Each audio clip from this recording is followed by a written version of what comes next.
Ever wondered if you're on a path you can't even see? Well, today we're going to pull back the curtain on the hidden signals, the quiet warnings that you might be heading towards financial trouble even if everything feels perfectly normal right now. Let's dig in. This quote really gets to the heart of it, and honestly, it's a bit chilling. See, future poverty doesn't just show up one day and announce itself. No, it's way sneakier than that.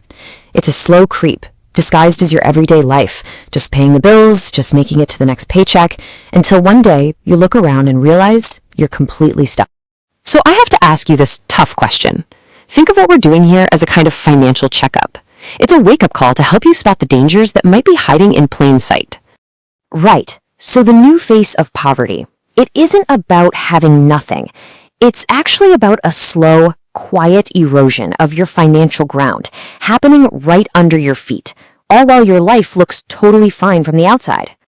Okay, let's start with the most obvious warning signs, the ones that show up right there in your bank account, in your wallet, in your day-to-day spending.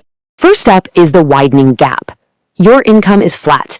Maybe it inches up a tiny bit each year. But at the same time, the cost of everything, rent, food, gas, is going up and up and up. In an economy like this, if you're just standing still, you're actually falling behind.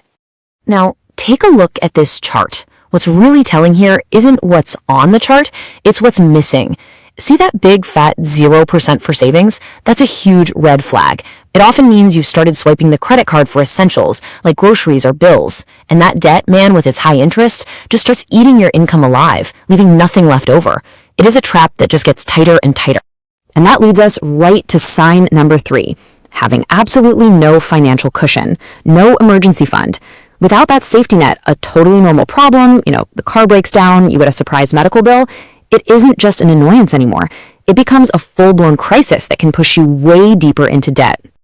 This chart really just says it all, doesn't it? It shows the squeeze in action. Your income crawls up by maybe 1%, but your rent jumps 5%, and your utilities shoot up 7%. This isn't just a tight budget. It becomes a shrinking cage, giving you less and less room to breathe, let alone save or invest.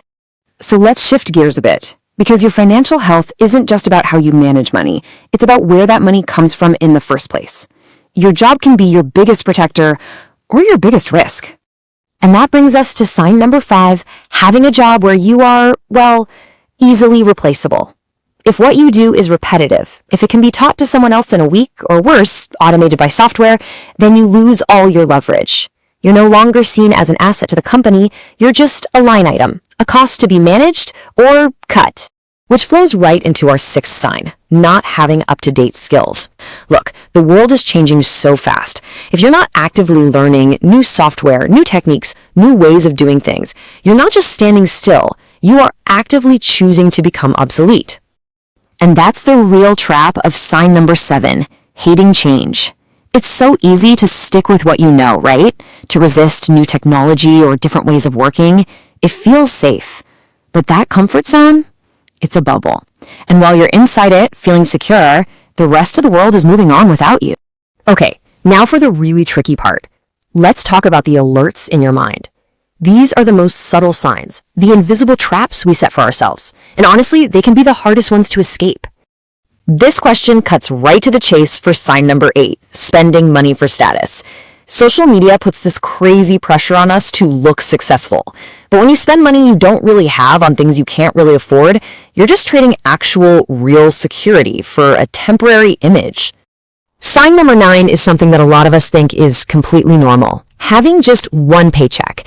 But in the world we live in now, that's not stability anymore. It's a high-stakes gamble.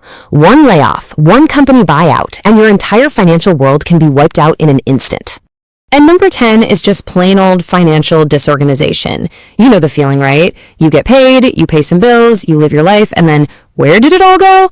If you don't track your money, you can't control it. And you trick yourself into thinking, I just need to earn more, when the real problem is you have no clue where your money is actually going. We've gone through 10 pretty big signs, but this last one, this is the one that's so often ignored. It's the one that acts like an anchor, keeping people trapped in place. Let's really break this down. And here it is, the 11th sign, the survival mentality. This is when you are so laser focused on just making it through this week or this month that you have zero mental bandwidth left to even think about next year. Every day is about putting out fires. Every decision is about what's urgent, not what's important. And here's why this is so dangerous. This mindset makes any positive forward-looking action feel impossible. Things like saving money, investing, learning a new skill, they all feel like luxuries you just can't afford when you're busy trying not to drown today. It keeps you trapped right where you are. But, and this is the most important part of our entire conversation, if any of this stuff sounded familiar, you have already taken the biggest, most crucial step. Just being aware of these signs, seeing them for what they are, that's your turning point. That's the moment the invisible path becomes visible. So remember, these signs are not a life sentence. They just show you the road you're currently on, and you can always choose to get off that road. It all comes down to realizing that your future is built on the tiny, everyday choices you probably don't even think about. So what do you do now? You make this moment your inflection point. First, just acknowledge what you see, with no guilt. Then, start to reevaluate. It could be as simple as tracking your spending for 1 week, or spending 1 hour looking up a new skill you could learn. Just commit to one small thing. Seriously, the size of the first step doesn't matter at all. The direction is everything. Because in the world that's coming, just getting by, just surviving, it's not going to be enough. So the real question is, are you ready to stop surviving and start actually deliberately building the future that you want? The choice and the work starts right now.